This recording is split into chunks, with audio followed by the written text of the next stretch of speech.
Jesse Jackson, a pivotal leader in America's civil rights movement, has died. He is being remembered in an arc of Black American leadership that spans from Martin Luther King Jr.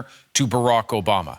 Jackson was with King at the height of the tumult in the 1960s, the marches and the violent backlash, and he was in the crowd in Chicago when Obama gave his presidential victory speech in 2008. Jackson's oratory made him a leading figure in U.S. politics across decades. Here he is speaking in his own campaign for the Democratic presidential nomination in 1984. Use hope and imagination as weapons of survival and progress. Use love to motivate you and obligate you to serve the human family. Young America, dream. For more, we reached Rosemary Sadlier, who is the longest-serving president of the Ontario Black History Society and a best-selling author. Rosemary, good morning to you on a very difficult morning. Absolutely. This is not the kind of news you want to wake up to. Jesse Jackson was much revered. I want to ask you about as the impact of Jesse Jackson's passing is felt across the United States, across Canada, across the world. How will people see his legacy? I hope that they'll see his legacy as one of being willing to represent the disadvantaged in the most visceral and tangible way, and one who spoke truth to power, being unafraid to name anti-Black racism and to hold institutions accountable. Can I ask you, Rosemary, just on a personal level, you have looked at this from an academic perspective, but you've woken up to this news. He was 84. He had a neurological condition. This was not unexpected. And yet, I imagine you are feeling the weight of this yourself personally.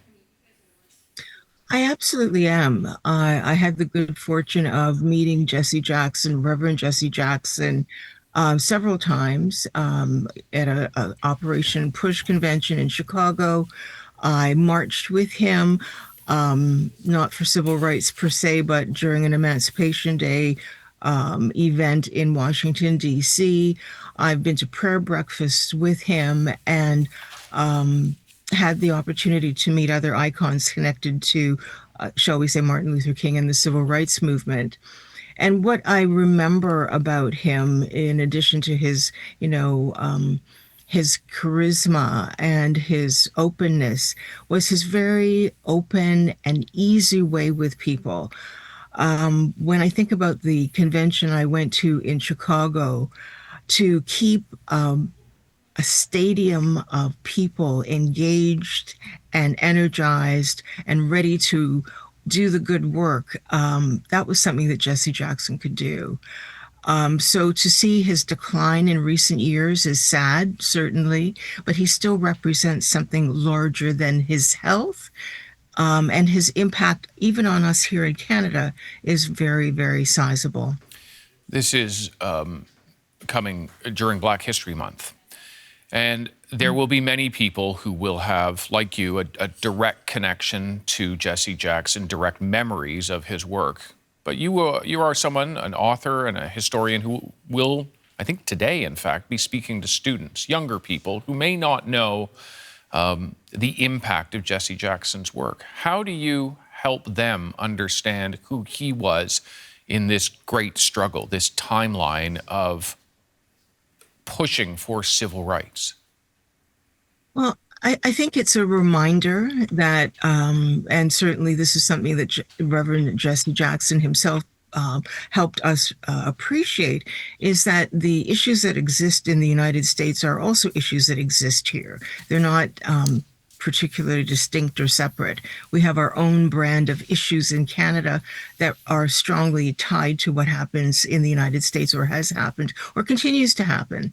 So I think that the connections between us in terms of representation, inclusion and not just racial inclusion, because certainly that was what the Rainbow Coalition was focusing on, what it means to make things better in terms of labor, opportunities for youth, addressing poverty, as well as racism and other forms of oppression. And I think that that's the message, that's the legacy, that we all, from the ground up, can do what we can in our own paths and our own process to make a difference. Rosemary, if I wrap up with you, it will be an image that I have been seeing over the course of the morning and remember it through history. And it is of a young Jesse Jackson alongside himself, a quite young Martin Luther King Jr. on the balcony.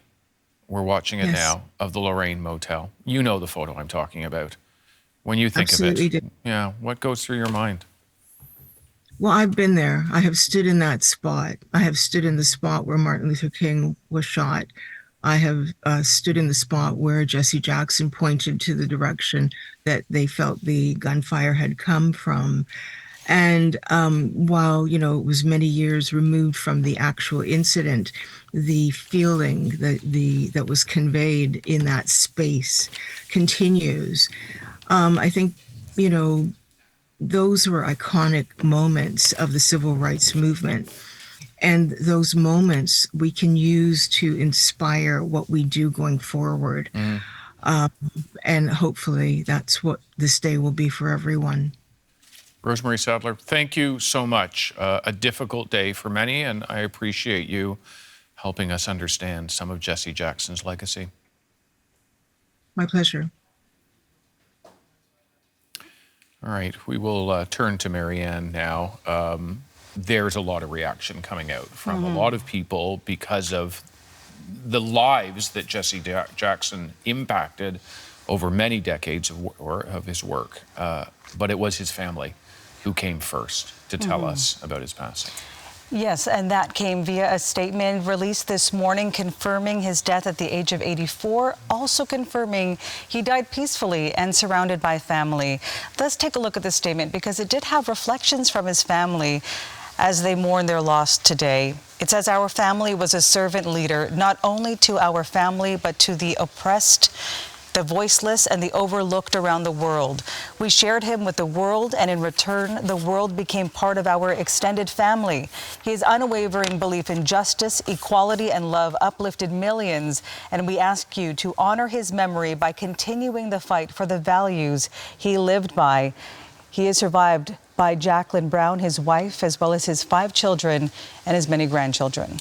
We're hearing from Rosemary about his legacy. We will be hearing from many more people over the course of today about his legacy. But in some ways, it began during the era of King, but it continued through his own involvement with politics. It is amazing when you think what he witnessed and accomplished in his lifetime, even looking at the old black and white photos with him standing alongside Martin Luther King Jr. there at the Lorraine Motel in Memphis.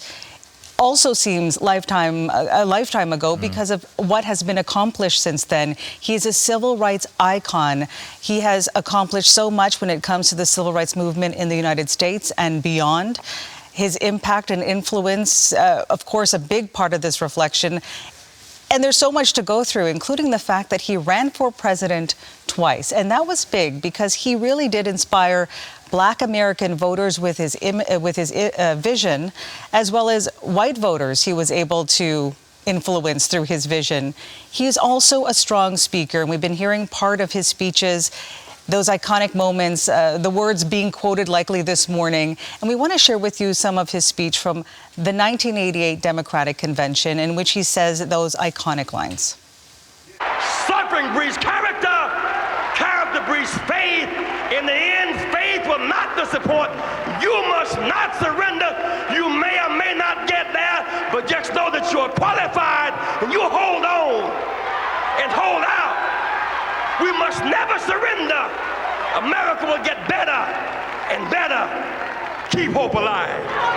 Keep hope alive. Keep hope alive.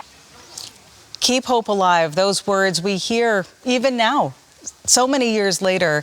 And in many ways, people have been commenting not only today and reflecting about his legacy, but even during the years of President Barack Obama, how Jesse Jackson really paved the way for politicians like him. That is the argument has been made repeatedly that without a Jesse Jackson, not just without a Jesse Jackson, but without a Jesse Jackson run at the presidency, there never would have been a Barack Obama presidency. And the message of hope aligns so much. We will undoubtedly hear from Barack Obama. Have not yet, but we are hearing from many others. Yes, as people waking up to the news, the tributes are starting to come in, and we are keeping an eye on who's been speaking out. But this morning, we are hearing from Reverend Al Sharpton, who has referred to Jesse Jackson as his mentor. They were personal and family friends, and this is how he shared his reflections this morning on MSNBC. People should realize Jesse Jackson helped change American politics. He changed civil rights. He brought proportional representation into the primaries. Before him, you could win by 2 votes and you take all the delegates in the state. He changed that, which led to a Barack Obama being able to be nominated. He led to many changes. He kept Dr. King's dream going, and we have to keep his going. There will be public celebrations of life in Chicago and other places. We haven't had those details yet, but we want to end on this strong image. This was posted on social media this morning by Bernice King. She's the daughter of Martin Luther King Jr. A very powerful photo with a very simple message. She says, both now ancestors. And of course, we know who's in that photo. Martin Luther King Jr. with a young Jesse Jackson, both there in black and white, and now part of history as we reflect on the legacy. Absolutely. The black and white just makes it that much more stark. It's quite something to see on this day. Marianne, thank you very much for sharing it with us.